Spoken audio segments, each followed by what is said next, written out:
I was gonna put you guys there, but that's a really stupid spot, so I don't know where to put my phone. I need to buy one of those things that hold my phone up. I'm just gonna hold it here and not look at the screen. Good morning, everybody. I just dropped the kiddos off at school, and today is Adia's birthday. She turned 10, so I might cry. I might go have a mimosa because I deserve it. Getting her on this planet was not an easy thing to do, and so I wanted to get on here today. I haven't been live in so long, but this is one of my favorite stories because it's my birth story. So I wanted to tell you guys how we got Adia. Is my live video like twisted? What the heck? Hold on. I don't understand. I guess I'll hold it like this. All right. So Adia, Corey and I met, let's see, in 2008-ish, and it's not your average meet and get married and move in together story. It goes a little bit like we started talking, and then we moved in together, and then I got pregnant, and this all happened within literally 2 weeks. So if you can imagine 19, 20-year-old Skylar falling head over heels for this guy. I was like, he's the one. He like literally thought I knew him. And we moved into our first apartment together after just a few weeks of dating, and literally within days found out Adia was on her way. And it was terrifying, to say the least. It was like I was living in this little fantasy bubble of happy, like newlywed phase, like love and all these feelings that I had for him. And the second that I found out I was pregnant, all those feelings went out the window. Like, I'm not kidding you, all of them. I was like instantly freaked out, turned off, didn't want anything to do with him. I love you, Corey, if you're watching this, but that's just how I felt. I was like, you're gonna ruin my body. I'm only 20 years old. Like, I'm in college. What are we doing? And yeah, we lived in a 1-bedroom apartment for about 3 months until I decided, okay, I'm really pregnant. I probably need to find somewhere else to live. And during that time, I was working at Buffalo Wild Wings. We were living in Noblesville, which is like super random. Like, why would we move to Noblesville? I don't know, but that's where we lived. And I started getting really sick with Adia. I got fired because I couldn't stay out of the bathroom while I was at work because I was just puking. And I applied for food stamps. I got on assistance because we literally couldn't afford to eat. Corey picked up a second job. He was working as a technician at Lockhart Cadillac, and then he was also working at AutoZone at night. So I never saw him. Again, we barely knew each other. At this point, we really didn't care for each other very much. Corey was still acting like a teenager. I was acting like a hormonal pregnant psycho. I'm just like being super honest with you guys. This is real. This is the real deal. And we decided that we're gonna move out and go our separate ways. We're gonna stay together. Like, we're gonna still be boyfriend and girlfriend. But he's gonna live one place and I'm gonna live another while I'm pregnant. Like, this is the stupidest thing that we've probably ever done. And he ended up proposing to me, and I was like, okay, I'll take the ring, but I'm not ready to get married to you. I barely know you. So I ended up moving in with my parents, and Corey ended up moving in with a friend. And he told me this friend did not want me to move in there, and that's why I couldn't move in. Like, it was just ridiculous. I ended up going there every weekend, and then I eventually moved in because I was like, I'm not staying away from my baby daddy when I'm pregnant. Sorry. We fought through 9 months of straight up hell. Like, I'm telling you guys, we fought like crazy. I hated him. Like, I resented him so much. And the only thing that was keeping me going during that time was Adia. It was very difficult. Like, this is a lesson to anybody out there who is thinking of making, hopefully, well, all of my friends are out of the bad decision making stage of their lives, but this was like smack dab repercussions of like 2 years of rebellion for me. So this was like my wake up call, right? Like, the second I found out I was pregnant with Adia, my entire mindset changed. I have to get my life together. I can't drink every night. I can't party every night. I can't call into work in the morning. Like, I have to take care of this baby. And I remember I always wanted a little girl, and I knew I was going to name her Adia. Like, I don't know if you guys know where the name Adia comes from, but it's a Sarah McLachlan song. And if you look it up, you're probably like, everyone says they don't know what it is until they look it up, and then they realize what song it is. But it's basically about, you know, how we're born innocent. And that is the name that I had picked out for Adia, and that's when I named her. And so me and Corey are staying up here with his friend, and his friend is quite a bit older than us. He was like 45, and we were like in our 20s. It was very, very awkward. And we knew that when Adia came, we were going to move in with my parents because we had nowhere else to go. My parents lived an hour and a half away from Greenwood, and they lived even further away from Corey's work. So we had to wait till the very last second. So as soon as Adia was born, we decided, okay, we're moving in with my mom and dad. But getting her here wasn't easy because I went into labor. So I had preterm labor with all three of my kids. If you don't know that about me, that's like literally at 8 weeks it started every single time. With Adia, I had no idea what preterm labor was or felt like. So, because I never experienced pregnancy before. So, and I went to a family doctor, bad idea. They had no idea what was going on either. And I was constantly in and out of labor and delivery at St. Francis. And after I tell you the story, you may never want to go to St. Francis again because it was awful. So I was a recognizable face in St. Francis labor and delivery because I was sent there by my doctor constantly for preterm labor. And so, I mean, I did all the Lamaze classes and all the like learning how to breathe. And I mean, I was like head over heels obsessed with like making sure I did everything by the book. I wanted it to go smooth. I wanted it to, I wanted everything to be perfect like every other mom does when they have a baby. But this was like my first baby. Like I wanted to make sure I was prepared for this labor. So I wasn't prepared at all, by the way. I was absolutely terrified. I did not want to have a baby that way. I was like, I don't even want to have a baby like that because I know it's going to hurt. It's going to be horrible. Every new mom goes through these thoughts, right? So I was a recognizable face in labor and delivery. I come in after eating Panera bread, and I'm passing the Panera bread that I went into labor, like active labor at right now. So there, you can see it. That's where I went into labor. So the contractions start picking up, and I'm in the middle of eating, and I feel like I'm going to throw up. Like, out of nowhere, it was so intense. The pain was so intense that I thought I was going to throw up. So I said, Corey, I don't feel right. Something's not right. And he's like, I'm sure you're fine. Because, like, that was another thing with Corey back then was he had no sympathy. He still struggles with that, but he's way, way, way better. He was like, I'm sure you're fine. Everything's fine. And I'm like, I really don't think I'm fine. So I go to the bathroom. I puke my guts up. I come back out and I sit down, and I was like, okay, these contractions are like really hurting, and they're very consistent. They're like every 3 to 5 minutes, and I'm puking. I think we need to leave. So we get in the car and we drive back to the place we were staying, and I don't even make it inside the door, and I throw up again, like all over the side of this guy's house. And I'm like, something's wrong. Like, I hate puking. I only puke if I have to. Like, I'm like one of those that will try hard not to puke because I hate puking. So, like, it was just uncontrollable vomiting. It was terrible. So I call my mom. My mom comes up here. We head to I call the doctor too. We head to the hospital. We walk in. And I'm in such terrible pain and vomiting, and this is really gross, but I was having really bad diarrhea too. I was like, something is wrong with me. So they give me, and I'm at 37 weeks at this point, they give me a shot of terbutaline, which stops your contractions. I'm no stranger to that drug because they give it to me every time I go in there. They stop my contractions, and they don't stop. Like, they're still continuing. And the nurse that I have is a complete biatch, and she's like, well, you can't like stay here. You're not in active labor. You're not dilating. Okay, how many girls out there don't dilate for a really long time with their first kid? It's like common sense, lady. I'm still having off the chart contractions. I'm still throwing up. I'm still having diarrhea.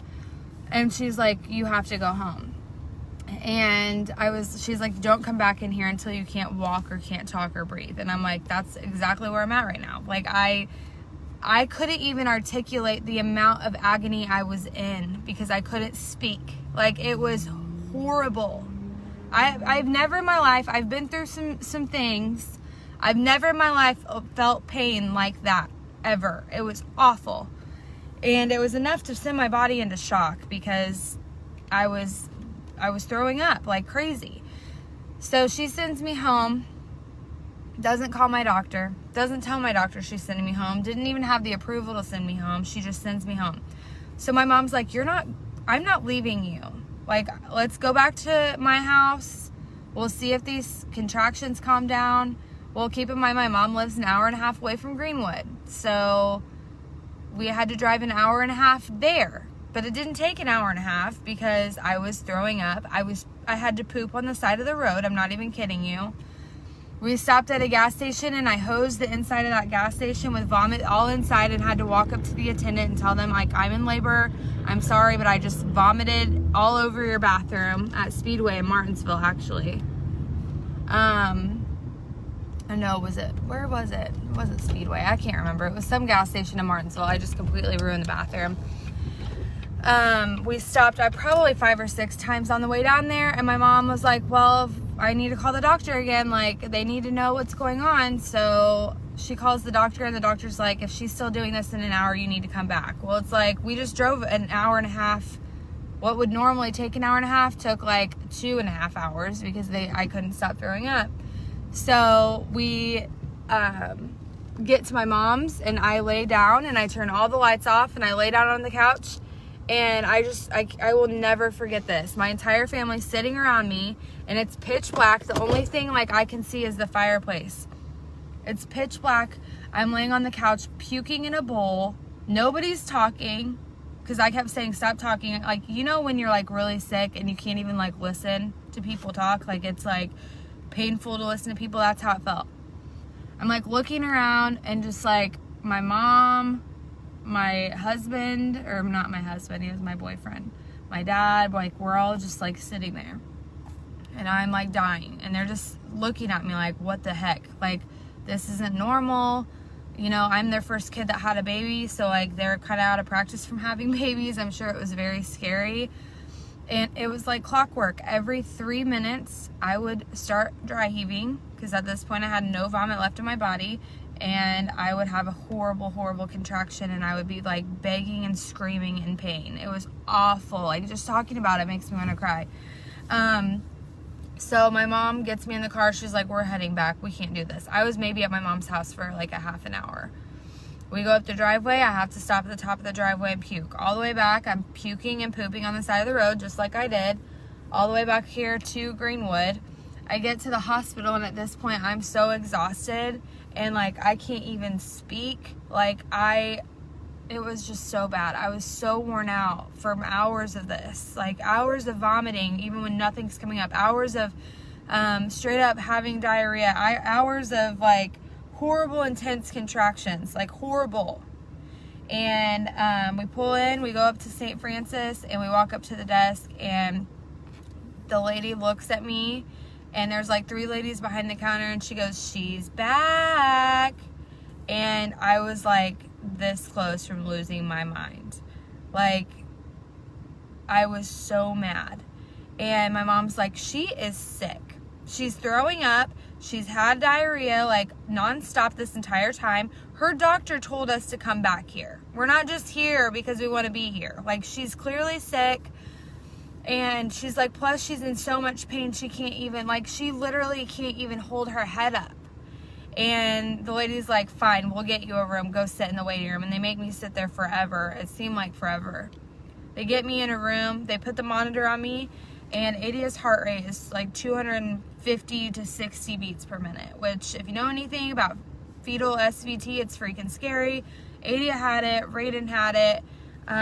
Thankfully, Adia got it at the end of our pregnancy because they were able to deliver her. And once they deliver your baby, typically the blood flow in their heart, when it switches and starts going the other direction, when they take that first breath, it corrects itself. And I still don't know, because they were telling me that Adia was in distress. The doctor came in, he's freaking out. He's prepping me for a C-section. Corey's eyes are as big as saucers. My mom's like trying to keep it together because she knows I'm scared. Like, it was so scary. I'm getting so emotional talking about it. Anyways, so the doctor comes in and he's like, you're going back for a C-section right now. And I was like, how did this escalate so quickly? Like, I can't even like try to push my baby out. Like, I wasn't dilating. I mean, I don't really know if they even checked me like when I got back, because I think they just rushed me back. They get Corey all suited up, they take me back there, and I'm like shaking, crying. I had been up all night. I had Adia at like 7:10 or 7:12 or something like that in the morning, and so I had literally been up all night, like traveling and throwing up and having contractions, and I hadn't slept. So they take me back for a C-section, and I just remember how cold it was in there. And like, my doctor, her husband was like hunting, so she couldn't come deliver my baby. Like, it was awful. So some other doctor delivered my baby. And family doctors, I didn't know this, can't do C-sections. So her partner was in the room, but some other on-call doctor did my C-section. I had never even met him before, ever. And so they start the C-section process. Corey's standing behind me. Corey and I still weren't in the best of places at this time. Like, we were trying to get along, but it's like we've only known each other for like 10 months. Like, we're still trying to get there, you know.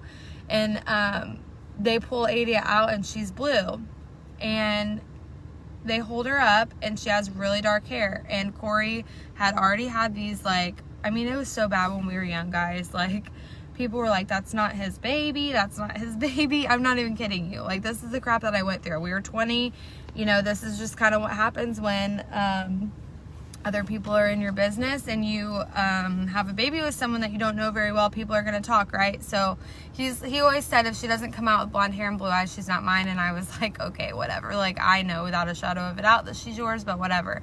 They pull Adia out, and she has black hair. Black. Like black hair. Her eyes are bright blue. And as soon as Corey saw her, he says that he did this because she was blue and because he got grossed out. I think it's because she had black hair, because he was freaked out. Either way, they pull Adia out. Corey takes one look at her and just hits the floor. Completely passes out and faints in the middle of the OR. Everyone leaves me and my baby to go tend to him. So I'm laying there on a table looking back at Corey like, are you freaking kidding me? Like, you always have to steal all the attention. It always has to be the Corey show. Like, I'm so mad. And he like comes to, like, they start like waking him up, and they're talking about admitting him, because like, if you pass out at a hospital, sometimes they're supposed to admit you. I don't know. And so they prop him up against the wall. They get him orange juice, and I'm like, you're literally sitting on the floor drinking orange juice while I'm having a baby. Like, I was so mad. And so I'm gonna tell every detail of the story because it's funny and it's gross. I told you guys how sick I was, right? So like, I'm like so out of it at this point. I can't hold my eyes open. I'm so exhausted. I'm drugged. My baby's out. I know she's fine. I don't even care. I just like pass out, right? And I wake up and I'm like, okay, someone's literally wiping my butt. Like, I pooped. Like, I was laying there asleep and pooped all over myself. Yeah, 7 o'clock in the morning. That woke me up. And I'm like, oh yeah, I remember. I just had a baby. Like, I haven't even seen her yet. I haven't even held her yet because I passed out. I was just like dead. And I look over and I'm in this new room by this point. I don't even remember getting there. They must have been carrying me or moving me because, I mean, I had no clue. I turn over and Corey's sitting next to me in a chair rocking Adia. And I was like, oh my God, I did it. Like, I was so exhausted and drugged and all the things that, like, I just didn't even, like, remember, like, at the end of it. I just remember Corey passing out and then me falling asleep on the OR table and then me ending up in this room. And I look over and Corey's holding her. And it was, like, such a special moment for me because he had never held a baby before. And he refused to hold a baby until he had his own, like, his whole life. So I look over and he's holding her and I'm just like, oh my God. like, my mindset completely changed. And I was like, we're parents. Like, we're her mom and dad. And, I just remember how beautiful she was. She had the darkest hair. And then it started turning blonde when she was like 6 months old. And she looked exactly like Corey's grandma. And, I don't know. It was literally like the most beautiful day of my life. It was the day I became a mom. And it was so hard to get her there. And, I forgot this part. So when they called me back for a C-section, the doctor said we're doing an emergency C-section. The lady that, sent me home, we found out wasn't supposed to send me home. She didn't have any kind of approval to do that. And the doctor, she was trying to force her way in the room, and she was like, she wasn't like this before. She wasn't like this when she came in the first time. What'd you do? Go home and run a marathon? That's what she said to me. Like, I'm dying, and this lady's yelling and screaming at me. And the doctors literally had to, like, restrain her and get her out of my room. And I was like, get that effing B out of my room. Like, I was so mad. And she ended up, we ended up filing a claim through St. Francis. They came, like the advocates or whatever they are, came up to the room, and she ended up getting fired over it. So I didn't have any more babies there. But it's a great hospital now, I've heard, but like, I've just never wanted to go back. That was a very hard experience for me, because my daughter could have died, and I could have died. I was so incredibly dehydrated and sick, and the fact that she was refusing to treat me was terrible. So yeah, that's how we got Adia here. And then less than 2 years, here comes Kason. So our lives it's crazy to think where we came from and where we are now. If I could like talk to like some girl that was my age back then, I would seriously tell her, like, your life is worth fighting for. And I don't regret a single decision I've ever made, because I wouldn't have Adia, I wouldn't have Kason, I wouldn't have Raiden, I wouldn't have Corey. And, you know, Corey and I, we didn't meet the right way. We didn't start a relationship the right way. But we've been together now for 11 years, and we've broken up. Like, before we were married, we probably broke up 10 times. After we were married, I've probably said the D word probably 10 times. But you know what? Like, it's worth fighting for. Like, we're in such a good place now, the last like 6 or 7 years, than we've ever been, because we've went through these hard struggles together. Like, we met and got pregnant 2 weeks later. Most people would have been done. Like, the crap that was going on in our relationship, like, wasn't easy to go through. It's something that my friends were seriously, like, trying to talk me out of marrying him on my wedding day. And that was, well, Adia was 2. Adia was 2 when we got married. And I could have listened. I could have been like, okay, I'll be another statistic, and I'm going to walk away from this. It was hard. It was the hardest thing I've ever gone through. But now Corey is my best friend, and we have 3 beautiful babies together. And I wouldn't trade it for the world. Like, Adia saved us. Adia is the reason why we're still together. Adia is the reason why we have 2 more children together. She is the reason. And she saved me. She saved Corey. It's just so crazy to think about, like, how different points in your life lead up to other points. And I'm feeling extremely blessed today. Adia she has always been such a light in my life, and a light in other people's lives. She is very smart. She's probably going to be like something super fancy when she grows up, because she's just like the most intelligent child I've ever met. She's so gifted. She's so artistic. She's so intelligent. She's beautiful. She's like the teacher's pet in every class she's ever had, because she just like loves to please people, and she loves to love on people, and she's like the best friend that anyone could ever ask for. And I'm just so grateful that she came into my life and changed me and changed my outlook. She's the reason I fought so hard. She's the reason I decided I wanted more for my life. Like, I wouldn't be in network marketing.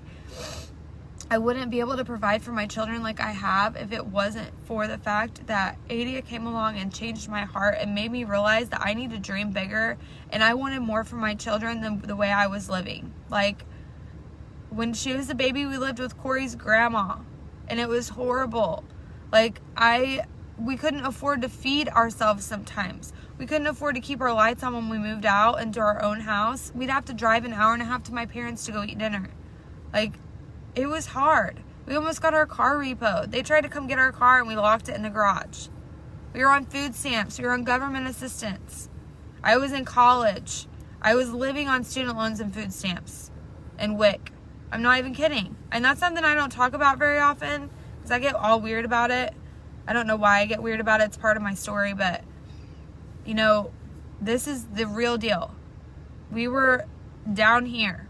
Corey did not make enough money to cover us, especially when I got pregnant with Kason and I was on bed rest. It was awful. And I wouldn't have decided to make a change if it wasn't for those two babies depending on me. I wouldn't have decided to make a change if it wasn't for knowing that I wanted more for them than to have to shop with food stamps and run out at the end of the month, or have to sell my food stamps to get, you know, diapers or whatever. Like, it was hard. But they are the reason I am where I am today. And I'm so thankful for my 3 babies because each one of them were very difficult to get here alive. I feel like I saved their lives like on more than one occasion while I was pregnant because it was just every single pregnancy was so bad. But they're here, and that's something that I take as like my trophy. Like, that is like my reward for like sticking it out and trusting God. And so today at some point I'm gonna have a mimosa because it's not my birthday, but damn, I fought hard to get that little girl here. And I always do this on my kids' birthdays. It's like a day for me to celebrate because I fought like hell to get those kids here alive. And I think that's worth celebrating their life and celebrating the fact that I accomplished that. I did that. My body was capable of doing that. And so today I'm really going to focus on that and focus on the fact that God gave me and everyone else who knows Adia such a gift when he gave us to her, or gave her to us. She's just been such a light in our life, and we are so thankful for her. So thank you guys for watching. I am probably going to sit here and cry a little longer. But I hope you have a great day, and thank you for all the birthday wishes for Adia. She definitely deserves them. Sorry, I don't know what happened. We just love her so much, and thank you guys for all the birthday wishes. Bye.